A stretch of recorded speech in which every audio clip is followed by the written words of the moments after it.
My name is Brenda Larson. I'm 35 years old, and I no longer have a word for the people who raised me. Family used to feel solid, heavy, permanent. Now it feels like a tagline slapped under a photo to sell an illusion. On my wedding day, my mom texted me, "Don't expect anyone to come." No explanation, no apology. 6 words that cracked something in me I didn't know could break. Back then, I didn't fully understand what she meant. Not until later. Not until the photo. The photo that would end whatever bond I thought still existed between us. But I'm getting ahead of myself. Let me start from the beginning. The morning of my wedding, I was in a tiny dressing room at our venue, this rustic lodge on a cliff overlooking the coast. Not glamorous, not extravagant, but intimate and peaceful. I'd chosen it because the ocean just beyond the pines always sounded like steady applause. I was fastening the delicate buttons on my dress when my phone buzzed. It was from my mother. "Don't expect anyone to show. Best of luck." I assumed I misread it. I stared until the words blurred, checked the sender like maybe it came from someone else, powered my phone off and back on, hoping the universe made a mistake. But no, same message, same cold punctuation, same meaning. That was my send-off. Down the hall, my fiancé, my now husband Nathan, was getting ready, humming to himself, blissfully unaware that the people who raised me had just chosen abandonment over showing up. He thought they were running late. He had no idea they had never planned on coming. I never told him the full truth about how they reacted to our engagement, how my mom wrinkled her nose and said he seemed scrappy, how my dad told me he wasn't a strategic match, as if I was a corporate asset and not a human being. Nathan came from a small town. His dad drove a truck, his mom worked retail, and he grew up in a community where people fixed their own fences and gave away leftover pie. My family hated that he didn't come from the right circles or the right bank account. In public, they smiled. Behind closed doors, they tore him apart. I thought time would soften them. It didn't. When the ceremony started, I kept glancing toward the entrance, convincing myself they'd walk in at the last second like some dramatic movie moment. But the seats labeled Larson family stayed empty, completely, painfully, mockingly empty. The ushers kept checking the seating chart as if something must have been misprinted. My maid of honor squeezed my hand, pity softening her eyes, and I hated that pity almost as much as I hated the truth behind it. Not even my sister came, the same sister I once let sleep on my couch for 3 months during her divorce. Not even a text from her, nothing. My throat tightened, but then the music shifted. Everyone turned. And there was Nathan, looking stunned, emotional, like the world made sense because I was walking toward him. So I focused on him, his trembling hands, his soft smile, his eyes that kept filling with tears he didn't bother to hide. We said our vows, we kissed, people cheered. His mother cried so loudly the officiant laughed. His father, who never cries, wiped his eyes behind a program. His cousins danced before the music even started. No one asked about my family. Maybe they assumed something urgent had come up. Maybe they didn't want to hurt me. Whatever the reason, their silence was mercy. Later that night, I slipped outside to grab a beer from the cooler and clear my head.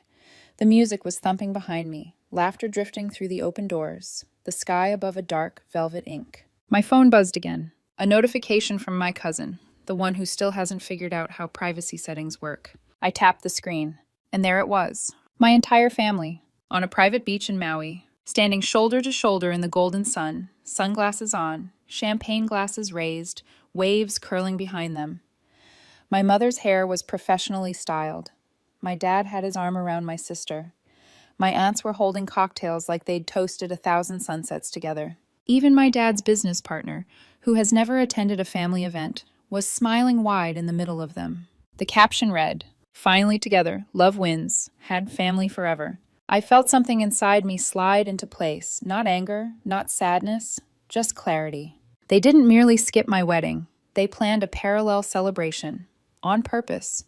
On the exact day I vowed my life to someone worthy of love. They wanted me to see it. They wanted me to feel it. So I locked my phone, walked back inside, kissed Nathan on the cheek, and danced until midnight with my new family, his family. I didn't cry. I didn't scream. I didn't tell a soul. I just went quiet. Monday morning, I walked into the office like nothing happened. The receptionist smiled. "Good morning, Ms. Larson." I smiled back, walked straight into my office, shut the door, sat down at my desk. My name was still on the business charter. I still had admin keys. I still controlled every corporate card, every shared expense, every asset I'd built side by side with my father. By noon, I filed paperwork removing myself from the business entity. By 4 p.m., I froze every corporate expense account tied to them.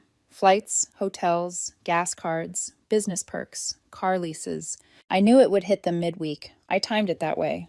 By evening, the family group chat exploded like a fire alarm. First my dad, then my sister, then call after call. I ignored everyone. Nathan and I sat on the couch eating leftover cake straight from the box. He kept asking if we should open another bottle of wine. I kept watching the phone buzz on the table. Finally, with my thumb hovering above the keyboard, I typed, "Perfect timing." Then I turned my phone off. A week of silence followed. A week was all it took for the cracks to show. And 7 days later, at 6:50 a.m., while I was in the kitchen in an old t-shirt, sipping my first cup of coffee, the pounding started. Hard, sharp, deliberate. Like someone wanted the door to come off its hinges. I didn't even flinch. I already knew who it was. When I opened the door, my father was already mid-rant. He stood there with his face flushed a harsh, sunburned red, proof that he enjoyed Maui thoroughly, while I stood alone at the altar. He wore slacks and a perfectly pressed button-down, like he believed dressing for a board meeting gave him authority over my home. He didn't say hello. He didn't ask how I was. He didn't even look inside. He barreled straight into yelling. "How dare you?" he roared, voice echoing down the hallway. "Do you have any idea what you've done? Do you have any idea how humiliated you made us look?" I took a slow sip of my coffee. I didn't step aside. I didn't invite him in. I simply leaned on the doorframe and waited for the storm to burn itself out. "You froze the accounts," he continued, voice cracking with rage. "We were stuck in Maui with no access to anything. Your sister and her husband were securing a second property. The second property, Brenda, and they're mid-closing. You sabotaged us." Us. There it was. They were an us. I had never been part of it. My father kept going. "Do you know how many calls we had to make? How embarrassing it was to put flights and meals and car rentals on personal cards? We looked like amateurs, like we were irresponsible." I let him rant. He needed this performance more than I needed to hear it. When he finally paused for breath, I lifted my cup to my lips, took my time, and murmured, "I gave you every chance. You made your decision." His eyes narrowed. "Oh, don't you start with that melodramatic nonsense. Missing one event shouldn't tear a family apart." I stared at him. "Missing my wedding wasn't an accident," I said softly. "It wasn't a scheduling conflict or a misunderstanding. You boarded a plane. You dressed up for a beach photo shoot. You toasted each other on the day I married the man I love." "It wasn't personal," he snapped. "It was intentional," I corrected. Something in his expression trembled. Anger gave way to desperation, then to the cold condescension I knew too well. "I built the business," he said. "I gave you everything. Opportunities. Experience. Without me, you would have never—" "Stop," I said. He froze. "We're not speaking the same language anymore," I continued. "You think I owe you because you let me work in the company I helped build, a company I expanded, a company I kept solvent while all of you were busy enjoying the perks?" He opened his mouth, but I kept going. "My decision is permanent. My shares are under holding control now. If you want the company whole again, you can buy my shares back at full market value." His jaw dropped. "And the corporate cards are gone," I added. "So are the travel perks, the car leases, the tax pipelines, the silent investments, all of it." He sputtered. "What do you expect us to do?" I shrugged. "Figure it out." Then I closed the door on his shouting. It rattled in the frame as he beat on it, but I didn't reopen it. I walked back to the kitchen, sat down, and took another sip of my cooling coffee. Nathan peeked around the corner, hair still messy from sleep, voice soft. "Do you want me to handle the door?" "No," I said. "It's mine." He nodded, trusting, steady, exactly the kind of man my parents hated because he didn't try to control me. I looked through our wedding photos afterward. Every one of them warm, bright, real. Not a single face from my family, but every smile was genuine. That was enough. Later that day, I called my attorney. "Cut every tie," I told her. She didn't ask for details. She already knew the story. And I meant what I said. We built a firewall, revoked every permission, closed every shared account, changed every password, shut down autopay on the second house, the house my sister had moved into only a month before, using my name to get a better mortgage rate. That pipeline was closed, and the engine that powered my family for the last decade finally stopped. The fallout came fast. A few bounced payments. Then a vendor emailed about a past due invoice. Then the dealership called about the company lease car. Then rent on the office space went late. I said nothing. I watched from the outside. The group chat buzzed with panic. My sister. Can someone pay the lake house utilities? They're threatening to cut service. My dad. We're sorting it out. Calm down. My aunt. My card got declined booking my trip. What's going on? My cousin. Does the company still cover my insurance? Not one apology, not one acknowledgement, just confusion and entitlement. Then came the mortgage crisis. The big one. My sister had just moved into her fancy suburban dream house, 3 bathrooms and a manicured lawn. I had co-signed quietly a year ago, back when I still believed loyalty went both ways. Once the accounts were frozen, her income was flagged. The loan unraveled. The bank contacted me because my name was still legally attached. Do you intend to continue backing this? The loan officer asked. I said, not anymore. 3 days later, my sister called. Not to apologize, not to talk. She screamed, You can't do this to us. Us. Again with that word. I let the call ring until it died. Then I blocked her number. That night, Nathan and I sat on the couch eating takeout, watching a show neither of us was actually following. He didn't ask questions. He didn't dig. He just rested his hand on my knee, grounding me. I hadn't realized how badly I needed that quietness. A week later, my old accountant called. He'd been with our family business for years, a man who saw everything and said very little. The quarterly reports are a mess, he said. I assume this is intentional? Yes, I said. He exhaled, a slow, tired relief. Brenda, I always wondered when you'd stop carrying them. I didn't respond, because for the first time, it felt like someone else finally saw it too. 3 weeks after the wedding, the silence shifted. My family stopped panicking out loud. They started moving in the shadows instead. That was when things got worse. And it started with a single email in the middle of the night. Subject, meeting request, preserving the legacy. I didn't open it. 2 days later, a law firm emailed a full proposal for reintegration of partnership and brand stabilization. Buried at the end of the document was a clause about realignment of personal affiliations. They didn't name Nathan. They didn't have to. I closed the laptop. That night, when Nathan and I returned from dinner, my mother was standing outside our building. Arms crossed, face calm, expression determined. She had come alone. Brenda, she said softly, things have gone too far. Someone needs to be the adult. I stared at her, spine turning cold. You're not here to fix anything, I said. You're here to negotiate. She tilted her head. Then she said the one sentence that confirmed everything. I think deep down you know he's not part of the future we built. She meant Nathan. She always meant Nathan. I met her eyes. You built that future without me, I said. The second you set foot on that plane to Maui. Then I took Nathan's hand and walked past her. Later that night, another email arrived. Subject, urgent. Intent to sue for breach of fiduciary duty. That was the moment I realized they weren't done fighting, and neither was I. When the envelope finally arrived, thick and heavy like a threat sealed in paper, I didn't feel fear. I felt tired, a tiredness so deep it lived in my bones. The lawsuit accused me of sabotage, interference, breach of fiduciary duty, reputational damage, and, my favorite, emotional extremism. As if the word wedding itself wasn't enough evidence of who really acted extreme. I handed the envelope to my attorney, Lena.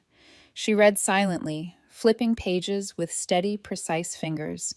Her office smelled faintly of ink and lavender tea, and the quiet between us stretched until it felt like part of the air. After scanning the first section, Lena looked up at me with a flat, unimpressed expression. They're trying to box you in before they collapse, she said. So, nothing new, I exhaled. She shook her head. They've built their lives on dependency and entitlement. You were the infrastructure. Now that it's gone, they're trying control tactics instead. This isn't about law, it's about leverage. That's exactly what it felt like.